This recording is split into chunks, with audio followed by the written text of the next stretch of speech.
welcome back to the Legally Judgy podcast. I'm Nicole. And I'm Alexa. Alexa, what's going on, my friend? I need sleep. Okay. I'm going to cut to the chase. Okay. I need my fucking sleep. Do you have some coffee for today? Yeah, I injected caffeine straight into my veins, actually, so I am ready to go. Is that why you're sweating If you like want to, that? if you want to sprint afterward, Okay. don't mind my gray complexion today. I'm totally fine.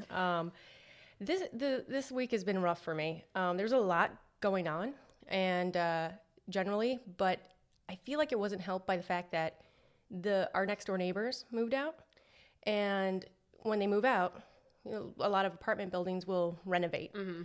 So generally, I'm happy with our apartment because we got some good insulation. Okay. Those boundaries were certainly tested this time. So from like 7 a.m.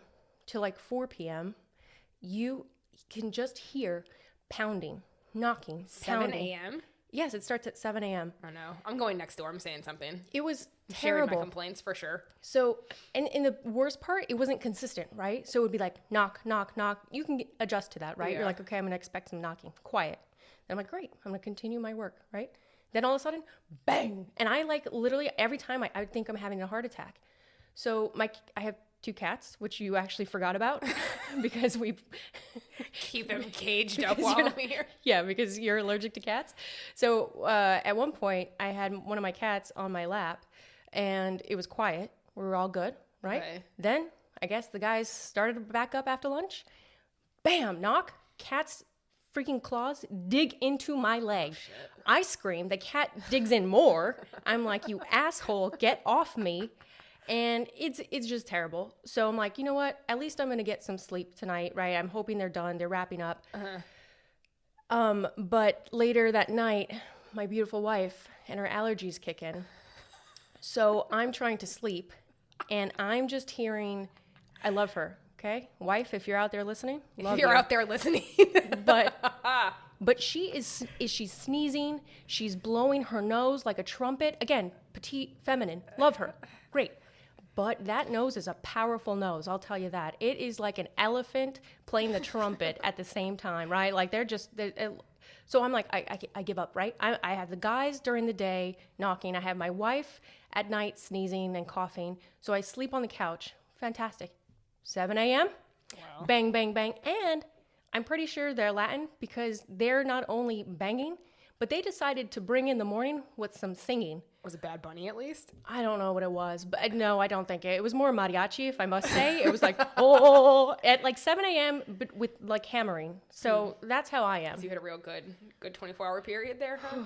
This was much cheaper than therapy. Thank you for asking me how I am. Wait, there's a bill coming. Don't worry. This shit's not for free. I realized that was an entire monologue. It wasn't even a conversation. No. That was more for me and my Do you soul. feel better now? Actually, yeah. I think I'm going to take a nap now.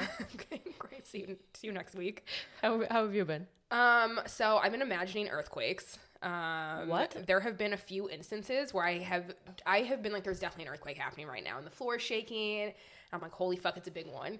And then I'll get in my group chat with some of my friends and be like, did you guys feel that? And everybody's like, no, what are you talking about? Okay. And they go to Google and they validate it, and there's no earthquake. And I'm like, fuck, what is happening? Is your vertigo kicking up again? I don't know. Are you drinking caffeine? I'm like really stressed out though, and so now when I feel like it's coming, I'll like wait, and I'm like, okay, is it actually an earthquake? And I just don't know. What do you mean you feel like it's coming? You just feel like the floor vibrating, Yeah. or what? We have a downstairs neighbor though who's like Tasmanian fucking devil, so Okay. I think it's him at this point. But there was a good period of time where I was just like, okay, you're now imagining natural disasters that are not happening by any proof of science or anyone else. So between the two of us, we're in pretty good shape. You're imagining natural disasters. strong start. At least it's not like a tornado, a tsunami. I don't know what you'd do with that. I don't know. I don't know that I would react well So to that. just out of curiosity, are you like, what is in school when you're supposed to feel an earthquake? Are you supposed to duck and cover? Hide in a door frame. Didn't you grow up in California? No, a door frame isn't where you're supposed to go, actually. Yeah, Clearly you did are. not. For an earthquake, you stand under the door frame. It's the most stable part in a structure. No, but I thought the door can swing and kill you. No. You don't do that.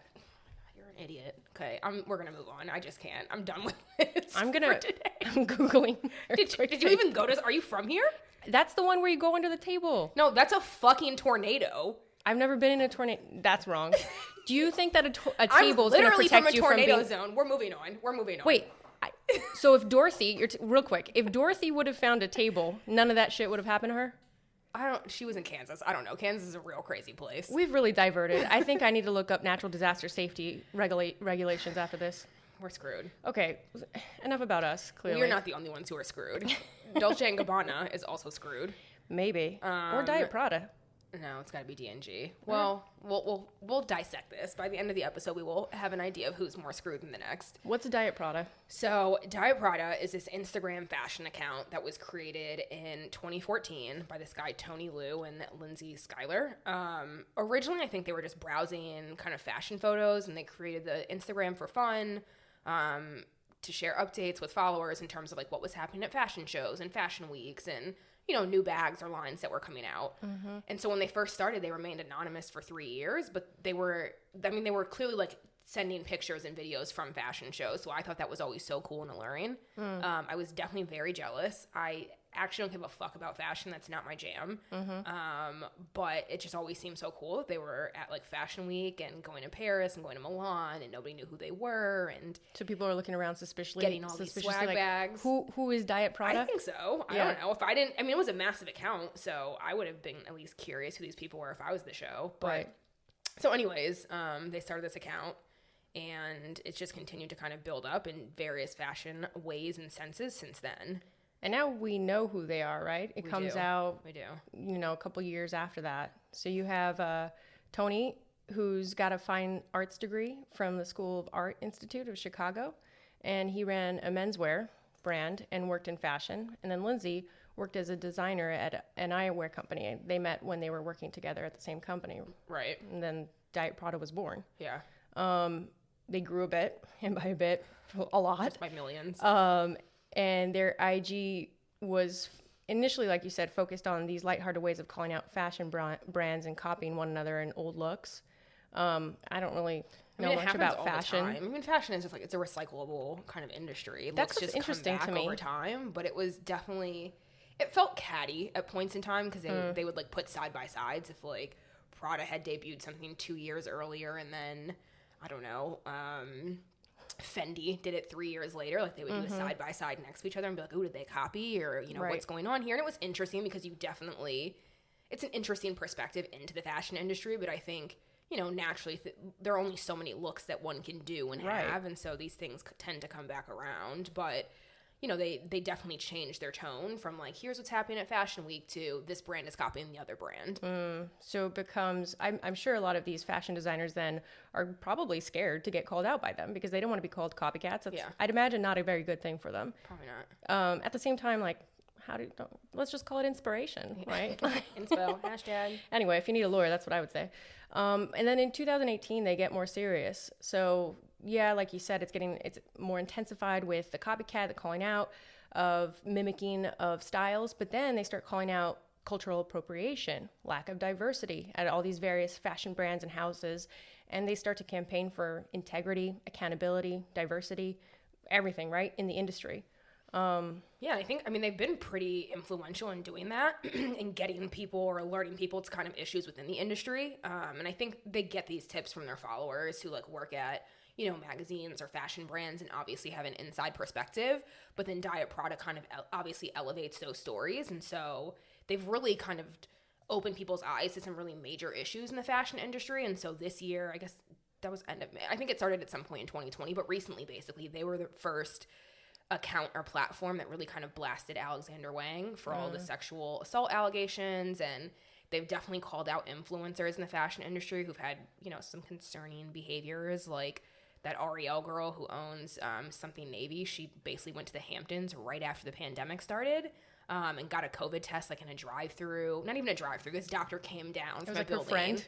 She's like in a Mercedes, and he just comes down on the Upper East Side and he gives her a test, and she drives to the Hamptons. And of course, people are like, we are also in a pandemic. We don't have that many resources as is. Like, yeah, I was gonna say, where do you get away with this? It was at the time during the pandemic too, when not many people could get access to testing, and I read that her symptoms didn't even match up with COVID symptoms. Yeah, but she was like, "Oh well, I'm gonna get my test anyway." Right, which is not a good look. Like, if you are, be low key about it. Why are you putting this on social media? I mean, that's her brand. So anyway, they call her out. Right. And then racism in Prada and Gucci. I think that's enough said. There's just been a lot of instances of that. Oh yeah, Gucci had that whole blackface. Okay, yeah. I Sweater wasn't sure if thing, I was going to let you take the lead on that one, but you're welcome. The scarf was insane. When I looked at it, I was good. like, holy shit. It wasn't good. And then their response was to hire Dapper Dan, who I love, by the way, but like that doesn't fix you doing blackface on clothing. Yeah. So we fixed it. All done. We're gonna move on past that. But so yeah, you know, they've really become a voice of, like you said, accountability in the industry, and they put all these things on blast, and their followers can obviously read and respond and decide how they want to interact with these brands going forward. And you know, they've done this enough where they now have 2.6 million followers, at least as of the last time I checked. Yeah, and before we leave this, I just want to say that I also saw that a lot of their information, like you said, they're in the industry themselves, so they had access to the information, but as they grew, also their interaction with their own followers grew. Right. So a lot of their tips were coming from the followers themselves. Like the Alexander Wang thing, I think somebody had posted it, they reposted it, and they bring awareness, even more awareness, because they have this huge following. Like you said, 2.6 million, that's a powerful number. Yeah. So I feel like they historically have stood for the little guy. They help bring attention to it. Anyway, okay, so that's Diet Prada. Dolce & Gabbana. Okay, so tell us about them. I mean, I'm sure most people have heard of Dolce & Gabbana, but let's just, for, you know, making sure we're covering our bases, they're an Italian luxury fashion line. They were founded by Domenico Dolce and Stefano Gabbana in 1985. They have a low estimated revenue of about 1.29 billion. Casual. Just in 2017, 2018, that's the last numbers we could find. And everyone will see why this is relevant, but it's reported that up to 30% of this revenue comes from China. You just want to drop that little nugget here. We'll come back to that. So November 2018, they're planning what's supposed to be their biggest fashion show to date in Shanghai. They're calling it The Great Show because they're not flashy and very modest. Not at all. Very modest.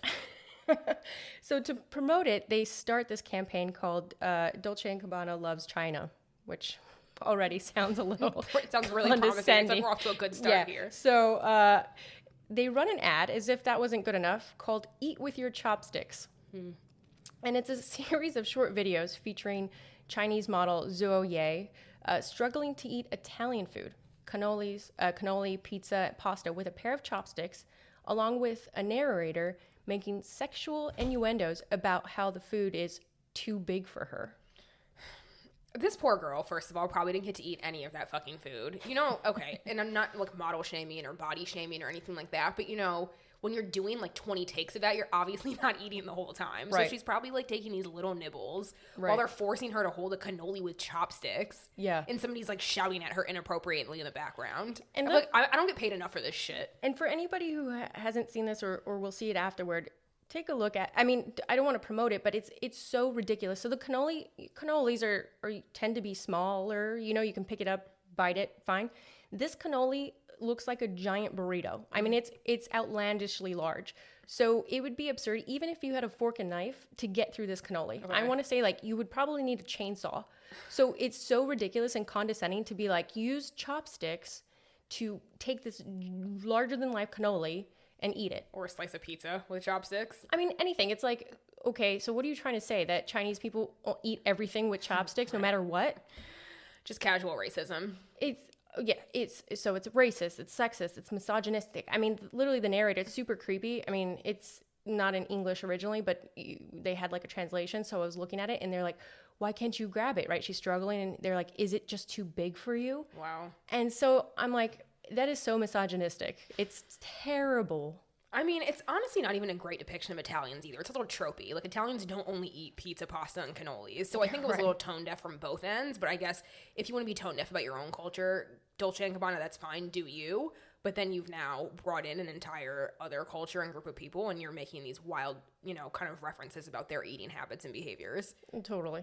But so, to your point, you know, Diet Prada sees the ad. They comments on Dolce & Gabbana's ad and eventually kind of puts it all over their own Instagram account. And so they get, like we said, they have 2.6 million followers. So they get all of this attention, kind of given the followers they have. And people are naturally and, you know, rightfully so outraged by this. And so they flood Dolce & Gabbana's comments right after. Yeah. And so like you said, the people are upset. And if that's not bad enough, So this Asian model, Michelle Trenovo, posted screenshots, allegedly, I have to say allegedly, of a DM exchange between her and Gabbana about the videos. So she's basically calling him out, and he's doubling down. He's defending himself, saying that the video was a tribute to China, says the accusations of racism are fake news. So that tells you his state of mind. And he insults her, the country of China and Chinese people.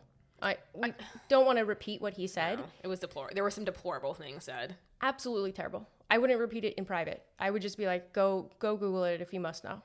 I mean, okay, there were so many things that I thought as I was reading these. I mean, first of all, he's like trying to bait her and taunt her, and he keeps asking her questions and being like, well, why do you think you're better? And, you know, our people are more superior and blah, blah, blah, blah, blah. And he's going like back and forth. And I'm like, well, why are you even having this conversation with a model and one of your followers if you're trying to say this is like a tribute and this is all fake news? It just didn't really make sense to me, like the position that he was taking and the conversation and the tone that he struck in these DMs. You can't have it both ways, right? You're saying you love China, you respect the people, but then you're saying all this, you're saying terrible things about it. Like, again, I don't want to get too into it, but he's using the poop emoji to describe China and the Chinese people.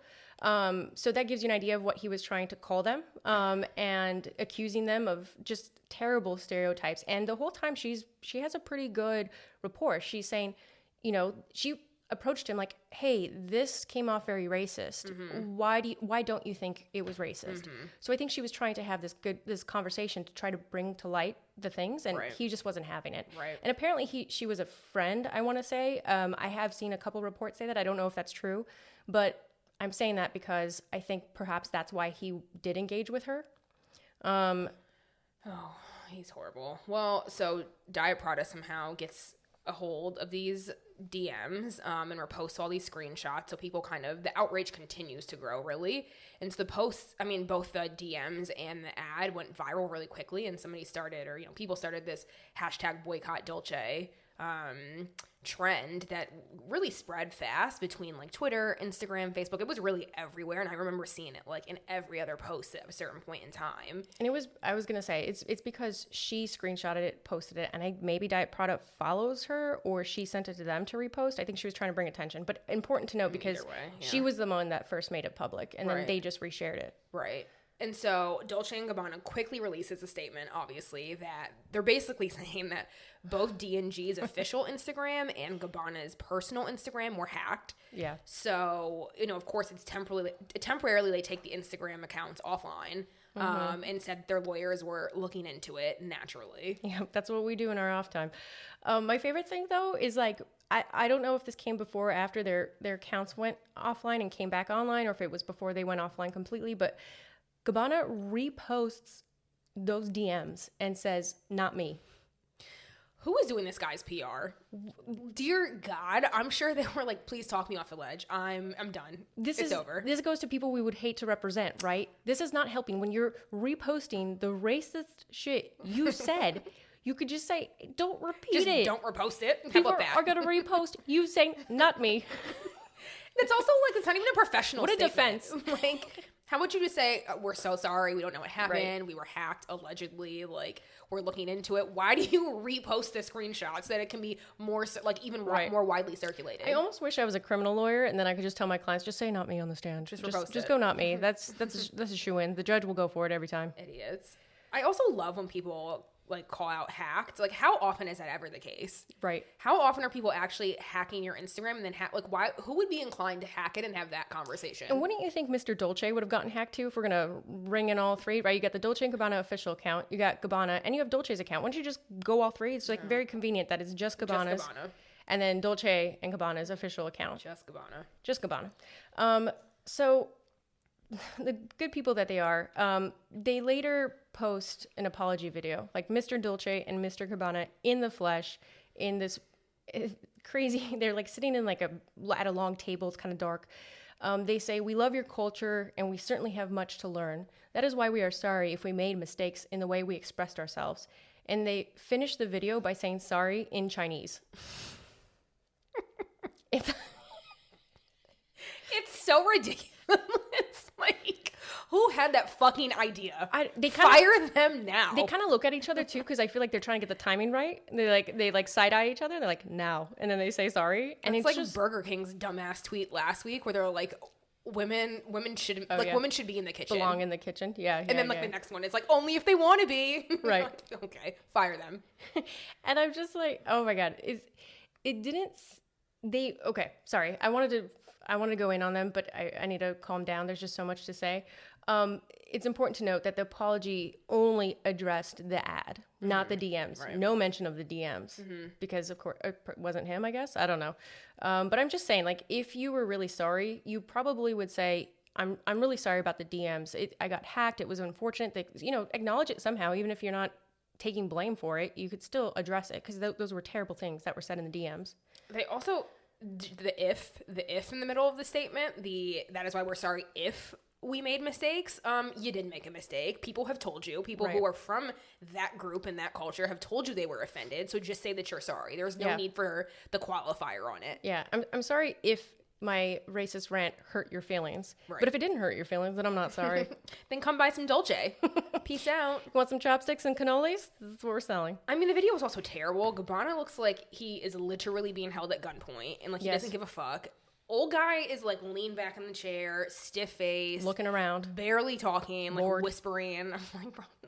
I think that nobody made you do this. They definitely nailed him down. Like, you can't see like their bottom half, right? They're just at the I bet there was like 2 interns just holding his legs down, being like, "Come on, no, don't move. Come on." That's horrible. Well, it was already too late. The sorry video was useless. Basically, a bunch of models and guests end up pulling out of the show, which is, as a reminder, happening the next day in Shanghai. Which is quite a travesty, and that's really hard to bounce back from when you're planning an event at that scale, because, hundreds and thousands of people go to this thing or are part of the planning and are employed by it. Right. There's a lot that goes into it. And the company's brand ambassador in China also cut ties with the company the same exact day. Mm-hmm. And so all of this kind of quickly leads to the cancellation of the show. And some sources even said that they didn't actually cancel it, but that the Chinese government blocked the show from happening. And they were just also so outraged by everything that was going on. There was really no choice for Dolce & Gabbana. Yeah, and then they also lost various brand partnerships. Kim K, Cardi B, huge online retailers pulled all of their products. Alibaba, JD.com, which for anybody who's a little, unfamiliar with those companies, think Amazon and Walmart's of China after this happened. And they had a massive drop in purchases around that time. And I mean, it's worth noting that this was certainly not the first time they had been in hot water. I mean, probably very unsurprisingly, because I feel like when you go out and say and do things like that, this is probably not your first dabble in. Right. Before this, they were progressives and championing BLM, and then all of a sudden we took a turn. Yeah. Getting, various diverse designers. No. So at some point, they were charged with fraud and tax evasion, and they ended up owing 270 million euros in fines. Originally, they were actually sentenced to 18 months in jail, which is... I would have loved that for them. It was really harsh. I would have loved that for them, though. Imagine. Somehow it got overturned, and they just had to pay the fine, so... Yeah, and then in 2007, they run an ad that portrays and seemingly glorifies sexual violence against women. That's all we're going to say about it, but it is a pretty disgusting ad. And it's actually banned in Spain. Mm-hmm. They, instead of, again, taking accountability for this... Dolce & Gabbana responded with, "Spaniards were a bit backwards," which is always a nice response to people saying, like, hey, this ad makes me uncomfortable because of the way it depicts the men and one woman in this ad. That's all I'm going to say. They're angels. We're going to move on. They're also pretty homophobic. And before you ask, yes, they're gay. In a 2015 interview, they said that they opposed gay adoption. Dolce said children of same-sex couples conceived through artificial insemination are synthetic. And like I said, they are gay. They were together until their 2013 split. But Gabbana rejects the label gay because he's simply a man and doesn't want to be identified by his sexual choices. It sounds like he's actually quite repressed in a lot of ways. He's almost like the Ben Carson of gays, if I could put a term to it. Right. Right. So you don't love yourself is really what you're telling me. Totally. We should get you a therapist, my friend. I know. He said some comment about like people who need labels or like, I mean, he didn't say weak, but that's kind of the idea I got. And I'm like, you just labeled yourself as a man. You fucking weak ass man then. Okay. I can't. Anyway. Well, so the last atrocious thing they did, so they basically called out this Instagram influencer and they called her vulgar for wearing a Dior wedding dress. I'm like, why do you care about this? Like, what are you doing in your free time? Did the wedding dress cover up her lady bits, or is that why it was? It was actually a beautiful wedding dress. Okay. You should look it up. I really enjoyed it. I'm just wondering if it was truly vulgar or if Dior is vulgar. I mean, no. Who's vulgar is Gabbana, clearly. But so after all this, between the ad and the DMs, everybody canceling, people like Diet Prada are kind of calling these things out and bringing attention to their shady history. It's a little dicey. And so consumers are definitely in this position of power. And so, like, is it necessarily pressing news? No, there's obviously things happening across the globe that are far more important than, you know, this brand being a bunch of fuck-ups. But, you know, consumers are entitled to know these things so that they can decide what brands they want to buy from and, like, whether these people align with their values. Because I do think that's the tone that, thankfully, society is shifting towards. We want to, you know, hold people accountable for the things that are said and done if we're going to put our money behind them. I mean, it's funny. It reminds me of Devil Wears Prada, where they kind of like belittle fashion, and then she's like, "No, fashion's everything." I'm like, it is the rhetoric and the way that we feel, the way clothes make us feel. We don't want to glorify brands and people, and we're holding them accountable. That's just my own little thing. And I think it's good in part what Diet Prada is doing. They have taken on some criticism. Some people equate them with cancel culture now, and maybe it can go too far. But I think that it's holding a lot of these brands accountable in ways that they probably weren't able to do prior to social media. And so it's not personal. It's not like they're just singling out Dolce & Gabbana, although it's good that they are. But this is being applied to everywhere. Yeah. Everybody. And unbeknownst to most of the public, in early 2019, Dolce & Gabbana actually brings a suit against Diet Prada for defamation in Milan, Italy. They're basically trying to say that when Diet Prada reposted, Dolce & Gabbana's anti-Asian ad and the DMs that he had with that model, that caused them to lose tons of business and led to them actually being bullied on Instagram. The poor guys. Must be so hard in your mansion reading comments. Bullied on your private jet. The model was so nice again. Like, I just have to say, that's bullying her. She was like, I think that was racist. Right. Oh my God. Bullying. So allegedly they tried to do a private settlement mediation initially, but it didn't work out. I mean, good for Diet Prada. I'm not settling over that shit. I'm republishing comments, but I mean, to take it a step further, they have now asked for over €500 million in euros. Precisely, it's more than 600 million in US dollars. So like, we'll frame it that way. But a quick breakdown. So they said approximately 3 million euros in damages for Dolce & Gabbana, the company, and then a separate 1 million euros in damages for Gabbana himself, because he's a gem. He was bullied, Nicole. 450 million euros to restore the brand's image. 8.6 million euros for cancellation of the Shanghai show. Another 8.6 million for staff expenditures. And then 89.6 million euros for lost Asia sales from November 2018 to March 2019. That's so honestly, crazy. Just throw everything in there. Right. Hurt feelings. Give us your Honda.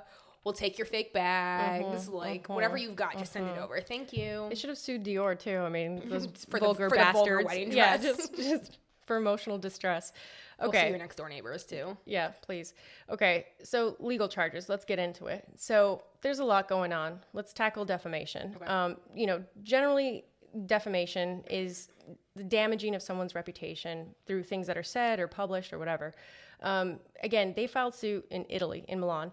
So it's a little different than in the U.S. We'll get into that. But in Italy, defamation is the act of injuring someone's reputation by way of communication to people. And like in the U.S., they consider different factors when they're figuring out, okay, well, does this rise to the level of defamation, and are you owed damages as a result? So Italy will consider whether the statement was true. In the U.S., again, we'll get into it, that's a full stop defense. Right. But not in Italy. They also consider social utility and restraint. So basically, they expect information to be shared in a civilized way. that doesn't violate minimum dignity that humans are entitled to. That's insane. Whatever that means. Okay, go ahead. Sorry. No, whatever that means. So they'll also consider the medium. So they'll take press and social media more seriously, actually. Quite the opposite in the U.S. Well, so what Dolce & Gabbana is saying, they're essentially arguing that because Diet Prada posted the ad in DMs to their Instagram account, and given the number of followers and the fact that it's on Instagram, that this injured their reputation, not only in Italy, but internationally. And so they're trying to use data showing like this decline in their sales and decline in followers, and I don't know how you prove decline in brand image, but fine. They're trying to find some data around that to show that basically these publications did injure them. And it's not necessarily causal. It definitely feels like a real stretch in their argument to say that they lost millions of euros in sales off of this, 2 Instagram posts realistically. But again, they're arguing that because Instagram extends to so many people that it was, maybe more harmful than I guess if it had been like in a newspaper in the US or something to that extent. Whatever. Not buying it, clearly. So Diet Prada's defense. As I mentioned, truth in the US is an absolute defense, right? Freedom of speech, you get to say whatever you want, and it's not defaming if the person did what you're saying they did. But in Italy, truth is a key factor among other factors that the courts are going to consider. So they're going to even consider tone and whether the statements are in the public interest. Right, but in the public interest part, Diet Prada is claiming they're covering the news, and, they're just using colorful and provocative tone because it's Instagram, and given, I think, the content, they felt like they were rightfully kind of able to speak on that in a way that's not necessarily like you're going to see on CNN or in the New York Times. And it makes sense given their history and kind of their past posts and the medium that they're using to share news. Like I guess if you go to like WAPO's, Instagram, maybe it's covered in a more serious way, but that's not Diet Prada's brand or the way that they share this news, but they're also trying to say that their use of Instagram isn't different from how Gabbana uses his. He is always trolling people and commenting aggressively, so it's like, again, the bully now calling out the victim. Yeah, it's only okay when he does it, but if it's done to him, I think it reminded me of, was it Selena Gomez that he commented on her Instagram? He's like ugly. I don't remember. To address. I think it was Selena, and I think all he said was ugly. And so I'm just like, so that's Diet Prada's point, right? We're using not any different, except I think it's less. I don't think it's as bad as his words. Yeah. I think he's really mean about it, but that's just me. Well, so, case law, I guess, which I promise is going to be brief, but basically in the past, Italian courts have found that offensive comments on a personal Facebook page can be considered defamatory, and they think it's because of like the broad diffusion of this content. So it's really, Facebook and Instagram are basically one and the same at this point. Pretty easily. Yeah. And so in the past, it's actually resulted in criminal sanctions and compensation orders, where people's defenses have been less successful, essentially. Man, don't go to Italy and talk smack. No. That's the lesson right here. Guess not. They're also being charged with illegal publication of those DMs. Diet Prada's defense twofold: lack of confidentiality given the medium. The reposts were made in the DMs, yes, but they were made public by the model first. Right. Again, a lot of this we have to do some more digging into if we really wanted to get into all this, but that seems to be what the claim is there. And then the other part of this illegal posting is that I think it seems to be resting on some sort of copyright infringement claim, because in looking at one of the court briefings that I was able to get a hold of, there was a bit about how Dolce & Gabbana apparently are claiming authorial rights, so like their right to author the DMs themselves. So the defense on Diet Prada's part is lack of originality, because the copyright will only protect original creative expressions. So like, for example, a grocery list, that's not copyrightable. It's not original enough. I think they've also had a number of other arguments they can use here. I think fair use would be a great one, which is basically them saying that they're reporting. This is, again, a matter of public and consumer interest. And I think that from what little I kind of could gather, they could say joint copyright. This was a two-person conversation. Yes, Gabbana talks to himself quite frequently, I think, but he was... in his own DMs, trolling himself. Yeah, but he was talking to somebody else, so I think there's an argument that she owns half of that conversation as well because she's a part of it. So I think there's a real good argument here that she's also entitled to distribute and share those messages because she was in that conversation. And again, this is probably influenced by more of our knowledge of U.S. copyright, but if it's any more similar to part of what Italy has, if both people contribute to the copyright, you don't need the other one's permission Right. to distribute. So that could be a defense. Right. We'll see. Well, so to Alexa's point, the two claims basically were the defamation and then this illegal publication of the DMs. But then there's some really other kind of interesting factors to consider here. I think one is the jurisdiction. And so as Alexa mentioned, they brought this, case or the filing in Milan, Italy. But similar to like what we discussed in the Sofia Vergara episode, jurisdiction is super complicated, but it basically refers to whether a particular court really has the power or the ability to hear a case and issue any like orders or judgments on that matter.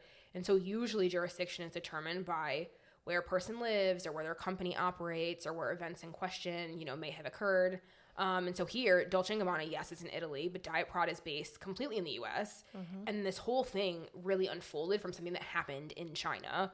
So bringing it in Italy doesn't necessarily make the most sense in my mind. I have to agree. And I think Diet Prada's counsel agrees too, because they're accusing Dolce & Gabbana of illegal forum shopping, which I think we also talked about in the Sofia Vergara episode. But basically, forum shopping refers to the fact that multiple courts can have jurisdiction over your issue, and validly so. But there are times when they won't, and the person knows they have an advantage in a different jurisdiction because the laws are more favorable. Right. So I think that's what's happening here. I think that that Dolce & Gabbana are trying to take advantage, sue where laws are more favorable, because like we said, the defamation laws there aren't as, I think, good as the U.S. laws in this case. I think because here we've got the full stop of truth, and so if it's happened, like that's it. There's no defamation. But to your point, there's all these other factors that they're looking at, which frankly, should be irrelevant to the case at hand. But I think because they've got these other pieces that weigh in, Dolce & Gabbana has a reason to want to bring it in Italy versus in China, where they're not, being looked at so favorably, or in the U.S. where it would just be done. Right. And the Fashion Law Institute has called out Dolce & Gabbana for this and has said that. So they're saying this should have been brought in the U.S., like you said, or China even, where the fallout happened, mm-hmm. right? Especially because Diet Prada's membership or their followers, they're mainly in the U.S. too. Yeah. So it's a lot of the stuff that's happening with Diet Prada in the U.S. Mm-hmm. And so, again, accused of forum shopping because they want those more favorable laws. I also think that they are looking for a home court advantage. It's convenient for them to be in Italy, whereas, Tony and Lindsay, the people behind Diet Prada, they live in the U.S. So that could get expensive even and inconvenient to have to travel to Milan mm-hmm. from the U.S. for these court appearances. Mm-hmm. So let's make this expensive for them. And I think even more than that, we learned that defamation is a civil and a criminal issue in Italy. And so in the U.S., it's just civil. So, you're often just left paying fines, or like maybe they make you stop through what's called an injunction. But in Italy, you can actually go to jail for these things. So the punishment or like the consequence of this and the fallout could be far more devastating and, kind of impactful for Diet Prada and Tony and Lindsay than it would be if they were in the U.S. And then, like we said, similarly, Italy kind of has the truth as a defense to defamation, mm-hmm. But they also take into account these irrelevant things like tone, whether the statements are in the public interest. So, again, it's really just to all drive home that the law in Italy is far more aggressive and difficult for a claim or a case like this than it would be in the U.S., and so it seems natural, although kind of devastating that Dolce & Gabbana would have chosen Milan to bring the case. Yeah, and I think we both agree that if this case were to be brought into the U.S., I think Diet Prada would have a very good defense. In the U.S., like we said, it's a 4-factor test. We don't need to get into it, but one of the factors we want to highlight is that you have to, in order to be guilty of defamation, your fault has to amount to at least negligence. Negligence here would be the failure to use reasonable care. So what that means here practically is that Diet Prada would have to feel like there's no way that the model's DMs were true. And I don't think that they could be accused of that because the model herself shared it. It looked, and it was Gabbana's account.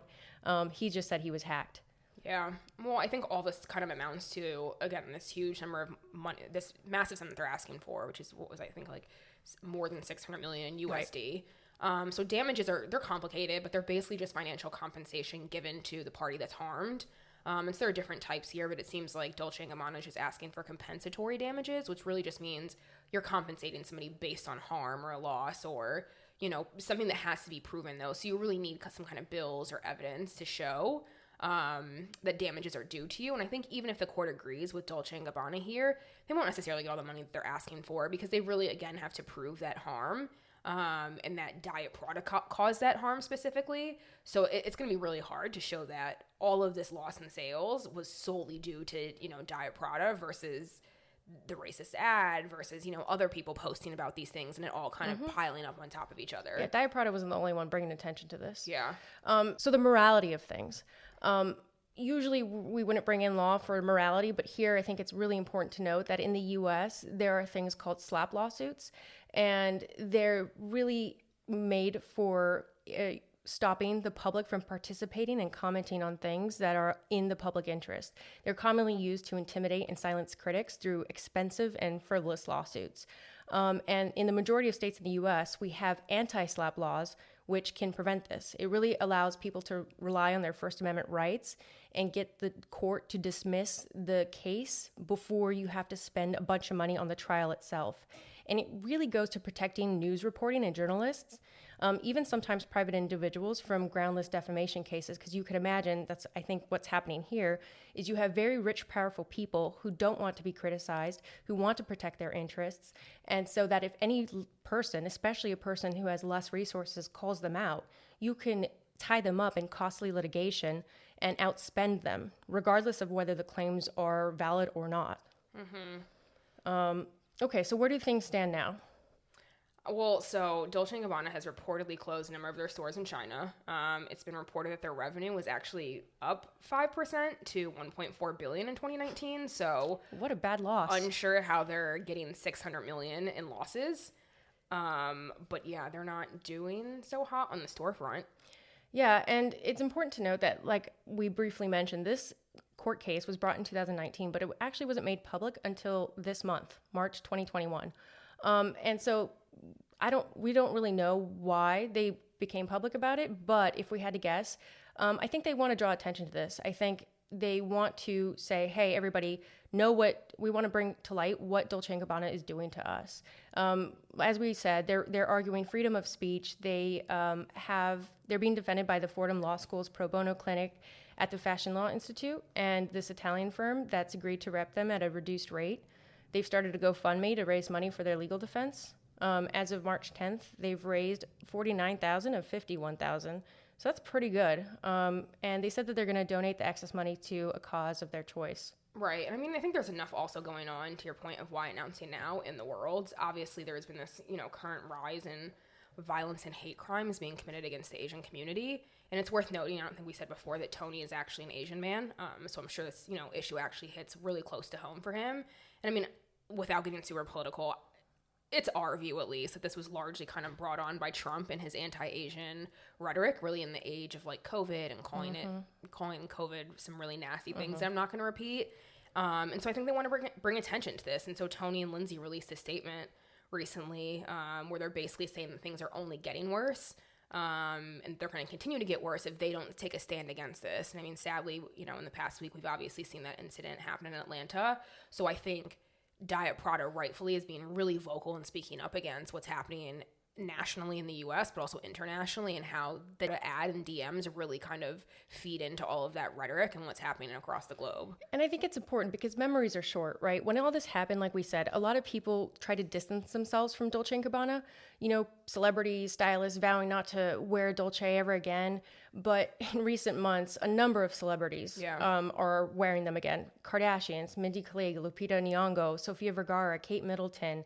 I mean, like, come on, guys. This is real. Like, this hurts people, imagery and all this.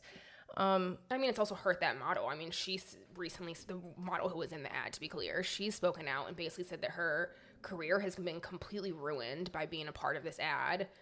She got a lot of hate from people saying that she basically used and embarrassed her country to further her own career. And she's already apologized for her part in the ad and said that she really, of course, never meant to disrespect anybody. And she just saw this as an opportunity to launch her career with a huge brand. And so I imagine she was in a really tough position at that point in time, but also still now, and trying to figure out how do you move past that to still have any type of international modeling career. And again, you know, models don't know what they're walking into when they come to the set. They're just being told, like, be here at this time. Obviously, we'll give you clothes. We're going to tell you exactly what to do and what pictures to take. And so, you know, she said that she was uncomfortable during the shoot, but was really just doing what she was directed to do. So, you know, of course, there are people who are understanding, but then there are also people who are completely vilifying her. Right. It's sad. But in Diet Prada, still business as usual. They're posting. Still? Yeah, I mean, they're still in a tear. They got the recent editor-in-chief of Teen Vogue taken down over this past week. Yeah, that's crazy. She, real quick, it was this she is a black woman, and when she was younger, made some very problematic statements about Asian people, and was really feeding into some tropes. And so she basically had just become the Teen Vogue editor-in-chief again. And people, of course, uncovered these tweets as they always do. And so Diet Prada posted them, and Teen Vogue was trying to apologize, blah, blah, blah. But basically, she ended up stepping down this week. So I say that to say that, to your point, they're back to business as usual. Mm-hmm. They're definitely taking down racist people and brands one day at a time. Mm-hmm. So, I mean, I guess we'll see what happens as this unfolds. I'm definitely curious to see if Dolce Gabbana drops the case now that the world knows that they've brought it, and they're getting all this new kind of shitstorm built up around them for even bringing a lawsuit of this magnitude in Italy versus really 2 Instagram influencers. Yeah, it's ridiculous. I think that was a good summary of what we just talked about. Yeah. So we're going to do a teach you a lesson session. So I want to teach Dolce & Gabbana. I know you want to teach Dolce & Gabbana a lesson. My lesson for them, basically, I want them to have to wear Dior only until they've personally and genuinely apologized to every single person they've ever offended, hurt, or insulted. There's not enough Dior in the world for that, truly.